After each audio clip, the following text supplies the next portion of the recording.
What is up, my Broviaries? Welcome back to Playcrastination Population 166 today. A little bit of a different video for you guys. I'm actually going to be showing you how to find shiny Pokemon easier in Pokemon Sun and Moon. They have a new method that has been instituted in this game to make it a little bit easier for you guys.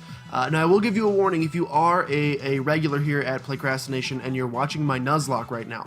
There are going to be some spoilers here. I am recording this way ahead, like 10 episodes in advance of what's actually on the channel right now. So you're obviously by the level 27 Sterling, you can see we've gone a little bit further. So if you don't want to see those spoilers, just a quick warning for you right now.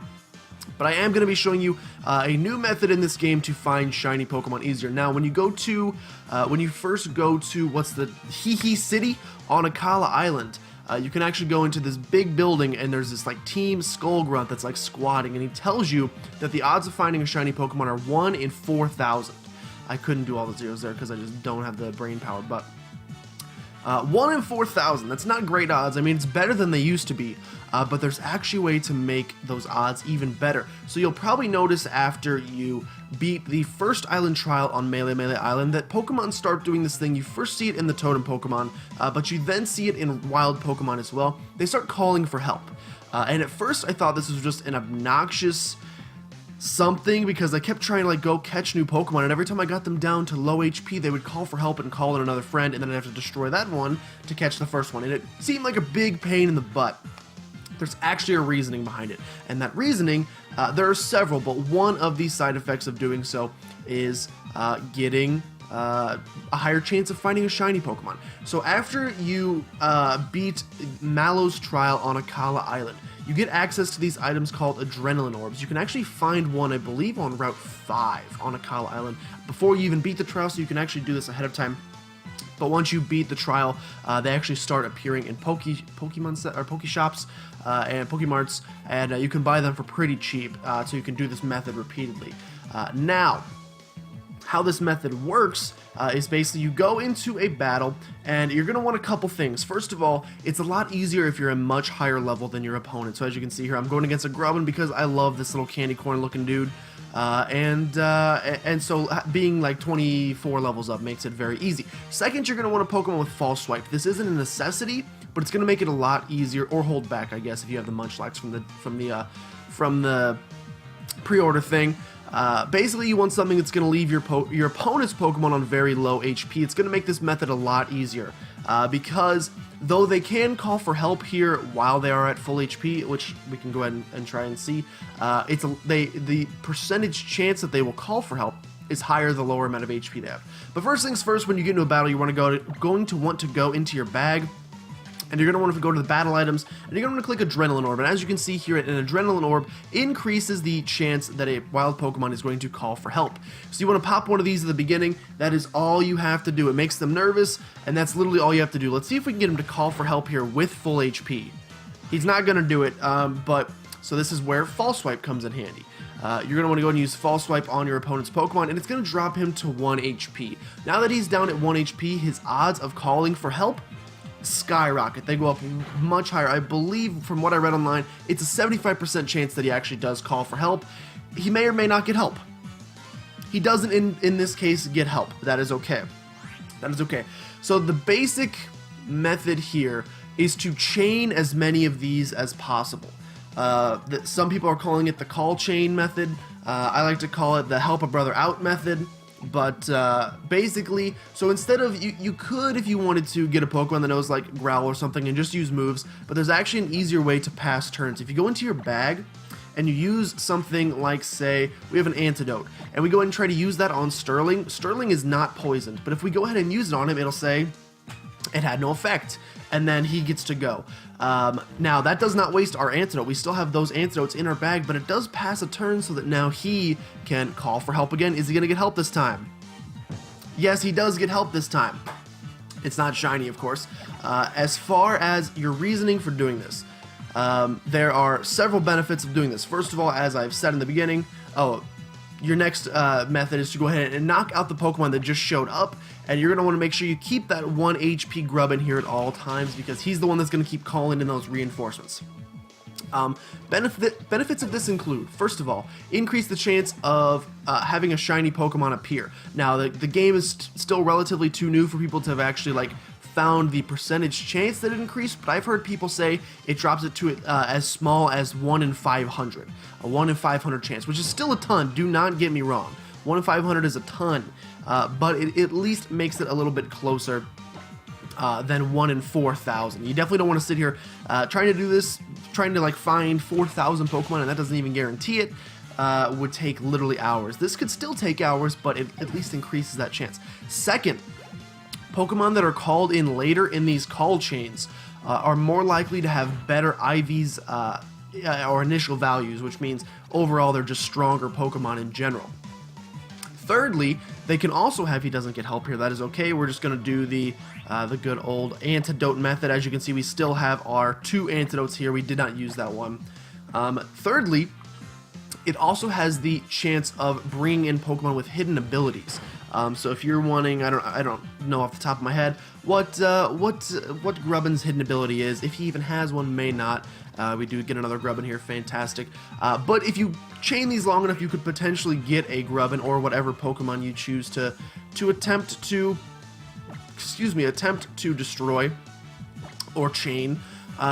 You could see hidden abilities from them, which is pretty cool. Finally, and what's really cool is sometimes this chaining method is the only way to find certain Pokemon in the game. So for example, on this same route, Route 1, you can find Pichus.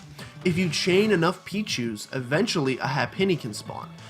They will call for help and a Happiny jumps in and you're like, hey, what's up? Just like if you recall the Island Trial, the Water Island Trial where you fight Wishy-Washy, he calls for help and it's not a Wishy-Washy, it's an Alomomola. So you can sometimes have different Pokemon come in, and maybe that often that's the only way you can actually find those Pokemon in the game. Finally, I already said finally, but I guess this is kind of related to that last point, but you can actually find evolutions of Pokemon. So over on Kahale Bay, I'm very bad at the Hawaiian pronunciations, I apologize. But over on Kahale Bay, in the outside area, there's like, you can go down the cave and you come out once you have the ability to surf on the back of Lapras. And there's an area of grass that you can kind of see from Route 3. And in that grass, there's a 1% chance that Bagons will spawn. And I was doing this last night just to test this out, and I chained some Bagons, and eventually a Shelgon popped up. It was like a level 10 Shelgon as well. It was because the Pokemon there are like 10 to 15, so it was a very low-leveled Shelgon. And then I went to do some research online. You can then actually at that point start chaining more Shelgon, and eventually you can have low-leveled Salamence come in and help you in the battle, and come in the battle, which is crazy. You could have a Salamence at level 10, which is really cool. But those are just some of the benefits of this chaining method, not only increasing the shiny chance, but all of those other things I just said. And as far as like time period here, a lot of it's going to depend on luck, just like finding shiny Pokemon in general is. You could be like my friend Alex, Mr. Ginger Ninja, who literally the first Pokemon he found in the game was a shiny Alolan Rattata. That could be your luck. You could also have my luck. I sat here chaining Grubbins for 2 hours last night and didn't find a shiny one. I probably chained 60 to 70 Grubbin and wasn't able to find one, unfortunately. I've also heard of people finding in as little as 20 or 30 chains, 20 or 30 encounters, and then a shiny Pokemon appeared. So a lot of that's going to depend on luck. Like I said, it's the 1 in 400-ish number, 1 in 300, I don't remember, 500, whatever it is. It's at least less from the 1 in 4,000. Now, I don't think we're going to see a shiny one pop up here. My luck is not that great, and I'm basically just cursed in terms of all things. Hey, let's make this video epic, but yeah, oh, also, ignore the random question of the day. I'm using my layout from Pokemon Sun, the Nuzlocke, to do this, and so the random question of the day is there. Just ignore that. But as far as some warnings, there's some things you're going to want to watch out for when you're doing this method. I'm going to demonstrate one of them right now. This first one, especially when you're dealing with lower-leveled Pokemon, so thank goodness he called someone in. When you're dealing with lower-leveled Pokemon, their moves don't have a ton of PP. And so you run the risk if you don't switch these up every now and again. So right now I've been chaining this first Grubbin for like 15, 20 turns, however many.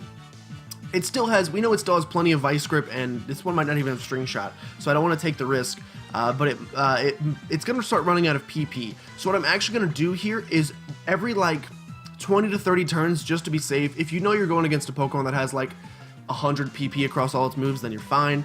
But every now and again, you're going to want to switch it up. So I'm actually going to take out the Grubbin that we've been chaining thus far. It doesn't break the Adrenaline Orb chain. You only need to use one Adrenaline Orb for the entire battle. It works on all wild Pokemon that come in. We're actually going to destroy that one, and then we're going to false swipe the other one, and then we're going to begin false swiping the one on the left there. Basically, that's to make sure, as you know, when you're false swiping Pokemon down, they're going to end up at 1 HP, and when you drop them to 1 HP, you then run the risk of them struggling and taking some recoil and killing themselves. So you're going to want to switch it up every now and again. Another thing you're going to want to look out for is in the same line as recoil, if Pokemon you're going against have moves like takedown. If you're going against a Tauros or something and you're wanting to change those, the false swipe method might not be the best method for you to use because you put it down to 1 HP, it happens to use takedown because it's not the smartest tool in the shed, and then it's gone, and then you have to restart your entire chain method over. Another thing to mention, you really want to save before you do this. Adrenaline Orbs aren't that expensive, but why spend money on them if you don't have to? Save before you chain, and then do your chain, and if it doesn't work, you can just soft reset and try again, or move on if you get bored. Try to find a different Pokemon, perhaps spice things up. Another thing, abilities on your Pokemon are a big deal. I learned this the hard way because I have an Alolan Grimer with Poison Touch. I brought him in at one point because Sterling was getting a little low.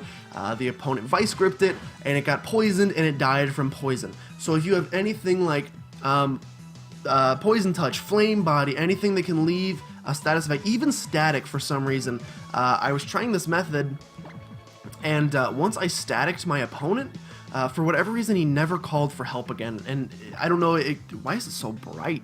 I don't know if it was just a fluke. Excuse me, I'm going to fix that real fast for you guys. Editing on the fly here. I don't know if that was just a fluke, it's just something that happened to me. I should probably click on my Sterling.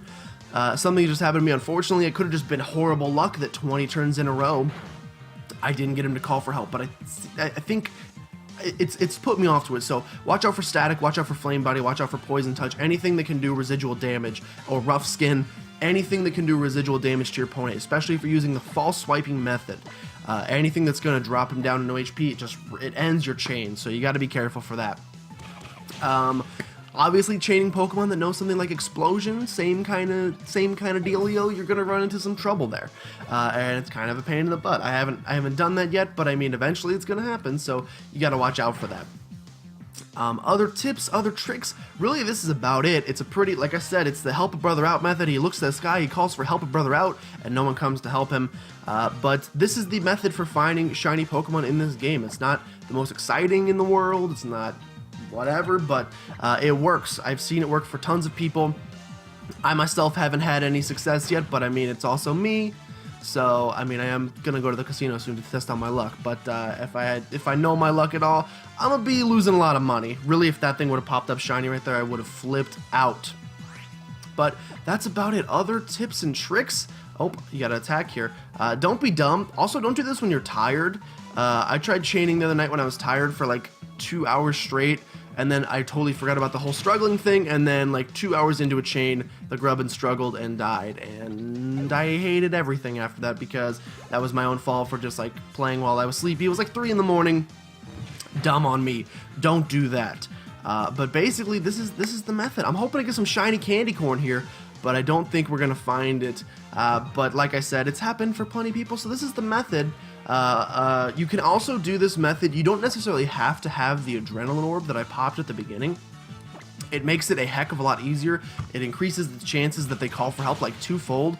But even before I got that first Adrenaline Orb, I was using this strategy just to see how it worked. It was kind of a pain because they called for help a lot less frequently. But once you find out that you can use Antidotes to pass turns instead of attacking like using Growl or something, it makes it a ton easier. So it's an easy method to pass turns, and it's a pretty easy method to find shinies as well. at least relatively easier, I should say. I won't say it's easy. You're still gonna have to put in some work. You can't. It's not like boom, here's a shiny. You just have it for free because you're entitled. You got to put in some work. But for us shiny hunters out there, which I definitely am one, I love seeing shiny Pokemon pop up on my screen.